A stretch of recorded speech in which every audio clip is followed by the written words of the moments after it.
যখনই ধর্মের হানি ঘটে, যখনই অধর্ম বৃদ্ধি পায়, তখনই সৎ পুরুষদের উদ্ধার হেতু, অধর্মীদের বিনাশ হেতু আর ধর্মের পুনঃস্থাপনা হেতু আমি জন্মগ্রহণ করি। এ প্রত্যেক যুগে হয়ে আসছে আর আগামীতেও এই রূপই হবে। আমি অবিনশ্বর পরমাত্মা, আমি মৎস্য অবতার আর আমি বামন অবতার, আমি পরশুরাম আর আমি রামচন্দ্র ছিলাম।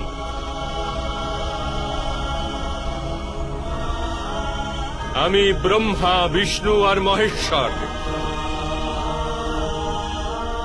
আর আমি সরস্বতী, কালী এবং লক্ষ্মীও।